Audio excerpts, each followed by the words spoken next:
ગુજરાતની જનતાએ સરકાર મજબૂત બનાવી, પણ મજબૂત સરકાર પુલ મજબૂત બનાવવાનું ભૂલી ગઈ.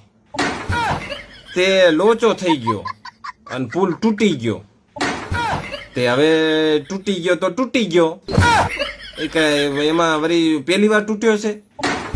હવે આવી બધી તૂટફૂટ તો ક્યારેક પુલ તૂટી જાય, ક્યારેક નાવડું ઊંધું વળી જાય, ક્યારેક તક્ષશિલામાં ભડકો થઈ જાય, ગેમિંગ ઝોનમાં ભડકા થાય, હોસ્પિટલોમાં ભડકા થાય, પુલના પિલર તૂટી જાય, પુલના રાંઢવા તૂટી જાય.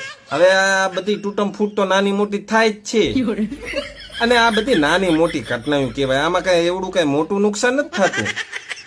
ઠીક છે, હવે 5, 10, 15, 20 માણસો કદાચ મર્યા, તો એ કેવા માણસો મર્યા ખબર છે? મારા જેવા સામાન્ય નાગરિક, ગરીબ માણસો, મિડલ ક્લાસ, વધીને કદાચ અપર મિડલ ક્લાસ. આમાં કોઈ ઉદ્યોગપતિનો છોકરો કે કોઈ મોટા રાજકારણીયાનો છોકરો કઈ મર્યો નથી. તે આટલું બધું હોય પછી જે મર્યા છે, મારા જેવા મર્યા છે, મારા જેવા માણસની વેલ્યુ શું, એમની જરૂર શું? આમને 5 વર્ષે કદાચ એકાદા વોટની જરૂર પડે, તો વોટ તો આપણે હવે સમાજના નામ ઉપર મારો સમાજ કરીને ઠપકારી દઈએ. નકર પછી ચવાણાના પેકેટ હાટું જઈને ઠપકારીએ. નકર 100ની નોટ વધીને કદાચ 500ની નોટ, અને નકર પછી છેલ્લે કોટર્યું તો છે જ. તમે ખુશ ને અમે ખુશ, લો તારે ઠપકારી દઈએ. એટલે વેલ્યુ કઈ હોય નહીં આમની. બરોબર, ઠીક છે. હવે આ મર્યા છે તો મર્યા તો, અને મર્યા છે કઈ મફતમાં મર્યા છે?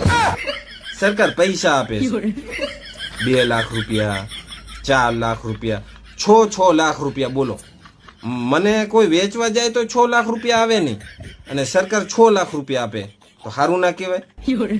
સારું જ કહેવાય ને. અને તમને એમ થતું હશે કે આ ગાંડો માણસ આવી દુઃખની ઘડીમાં હા હા હી કરે રે, મનોરંજન એને, પણ સાચું દેખાતું નહીં, કહી જ દેવાય.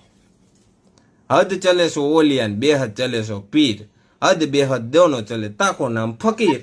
ફકીરી મિજાજ રાખવાનો. અને આપણને કદાચ દુઃખ લાગે, આમ ત્રાસકો લાગે, આઘાત, પણ ક્યારે લાગે કે આવું પહેલી વાર થયું હોય તો. આપણે તો હવે આ બધું આ રોજનું થઈ ગયું, 8 દિવસે થાય છે, તો શું આપણે આખી જિંદગી દુઃખ જ વ્યક્ત કરવાનું? એટલે બધું જાય તેલ લેવા, ફકીરી મિજાજ રાખવાનો, હસવાનું ને હસાવાનું ને હાસ્ય જીવનમાં રાખવાનું. બરોબર. આ હવે ઠીક છે, પુલ બુલ તૂટે, ઈ પુલ બુલ તૂટે ચાલે, સરકાર ના તૂટવી પડે. અને સરકાર તૂટે એમ છે નહીં, આપણે મજબૂત બનાવી છે. બરોબર.